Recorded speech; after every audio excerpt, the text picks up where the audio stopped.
As you probably know by now, I rarely post pictures of my kids on this blog, partly because I like to explore other ways of taking pictures, but partly because I'm really careful about the pictures I share publicly of my kids.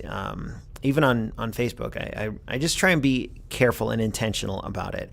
But pictures like this, where you can't really identify them, that's fine. And I don't mind sharing these. I just don't share them too often. But this one, I wanted to share because it does something that a lot of my pictures don't do, which is it tells a story. And I like how it's composed. I like how first of all, it's a different angle than I would usually take or use for this sort of picture. Normally I would take this picture just from eye level, but I stood on a chair and held my Fuji X100F out in front of me and kind of looked at the screen as best I could. A flip out screen would really be nice on that camera, but it doesn't have one, so I just had to kind of take my best guess. I focused on the mixer on the right-hand side. I knew that would mean my son's head on the left would be a little blurred, but that's okay. I didn't really mind. I like that you can see both kids completely. Their feet aren't cut off at the top. I like that there's enough context here.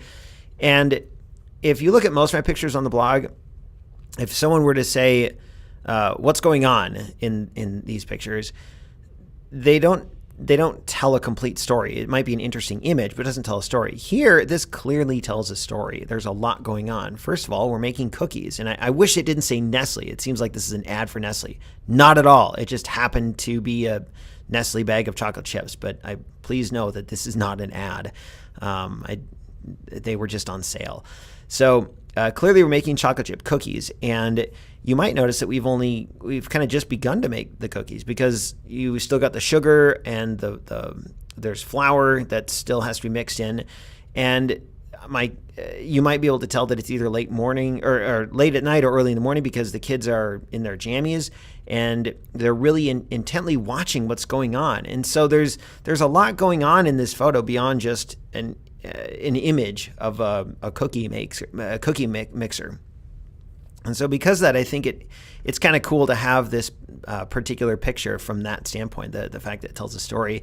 Every semester, I make cookies for my students at the class I teach at OSU, and I usually do that I give them out on a Tuesday, and so Monday night I make them. And so it's actually kind of a tradition. On the Monday I make the cookies, my boys help, and they've always helped to some degree, and they continue to get better at helping. But I think it's cool to involve them in stuff like this, even if they're not helping in the strictest sense. They're part of it, and it's something that we can all do together. And so I think it's fun to remember stuff like that in the form of pictures.